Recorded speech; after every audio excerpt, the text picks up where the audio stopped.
Friends, എല്ലാവർക്കും സുനിത ബ്ലോഗിലേക്ക് സ്വാഗതം.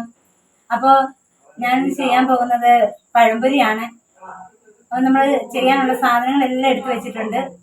വീഡിയോയിലേക്ക് പോകാം. പഴംപൊരിക്കുള്ള മൈദ എടുത്ത് വെച്ചിട്ടുണ്ട്. അരക്കപ്പ് മൈദയുണ്ട്. ഇത് ഗോതമ്പൊടിയോ അരിപ്പൊടിയോ എന്ത് വേണമെങ്കിലും ചേർക്കാം, നിങ്ങൾക്ക് ഇഷ്ടമുള്ളത് ചേർക്കാം. ഞാനിവിടെ അരക്കപ്പ് മൈദയാണ് എടുത്തേക്കുന്നത്. അതിലേക്ക് ഒരു 1/2 ടീസ്പൂൺ റവ,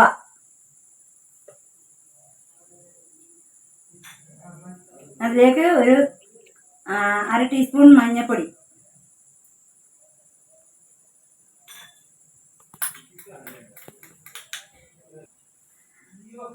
അപ്പോൾ ഒരു 1/4 ടീസ്പൂൺ ജീരകം എടുത്ത് വെച്ചിട്ടുണ്ട്.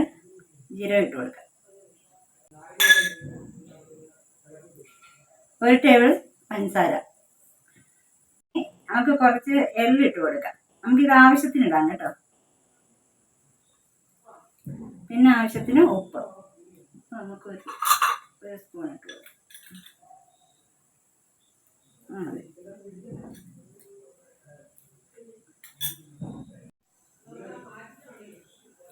ഇത് നമുക്ക് നന്നായി ഒന്ന് മിക്സ് ചെയ്ത് കൊടുക്കാം.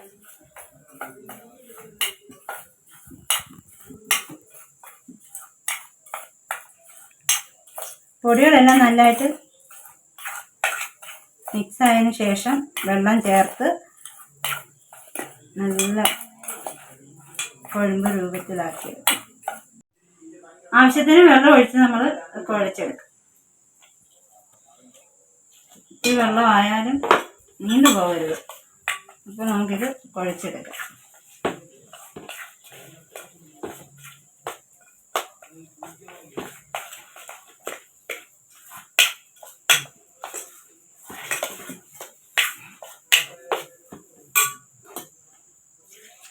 ഒത്തിരി ഒന്ന് നീണ്ടു പോയാൽ ഏത്തക്കായ ഇങ്ങനെ പറ്റാതിരിക്കും. നന്നായി ഇളക്കി യോജിപ്പിക്കുക. ഇളക്കി യോജിപ്പിച്ചിട്ട് അപ്പോൾ നമ്മുടെ ഏത്തക്ക പൊളിച്ച് വെച്ചിട്ടുണ്ട്. നമുക്ക് പാൻ അടുപ്പിലോട്ട് വയ്ക്കാം. അപ്പം നമുക്ക് പാൻ അടുപ്പിലേക്ക് വയ്ക്കാം. ഓണാക്കാം. ചെറുതായി ചൂടായതിനു ശേഷം നമുക്ക് എണ്ണയൊന്ന് ഒഴിച്ചു കൊടുക്കാം.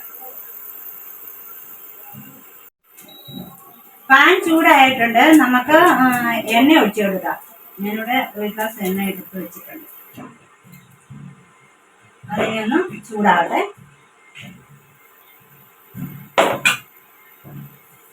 ചൂടായതിനു ശേഷം നമുക്ക് ഏത്തക്ക ഇട്ട് കൊടുക്കാം. ഏത്തക്ക മാവിൽ മുക്കി കൊടുക്കാം.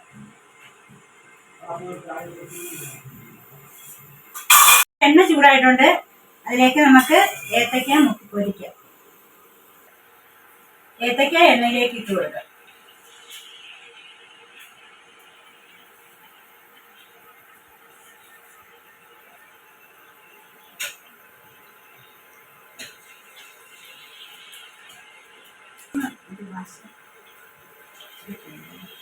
അപ്പൊ ഒന്ന് മൂത്തിട്ടുണ്ട്. നമുക്ക് തീ ഓഫ് ചെയ്ത് ഇത് കോരിയെടുക്കാം.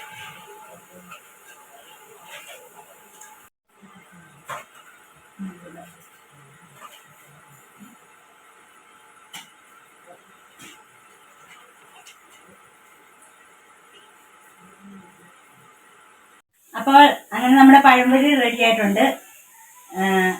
അപ്പോൾ എല്ലാവരും എന്നെ സപ്പോർട്ട് ചെയ്യണം, ലൈക്ക് ചെയ്യണം, ഷെയർ ചെയ്യണം, കമൻറ്റ് ചെയ്യണം, സബ്സ്ക്രൈബ് ചെയ്യണം. അപ്പോൾ അടുത്ത വീഡിയോയുമായി വരുന്നതായിരിക്കും. ടാറ്റാ.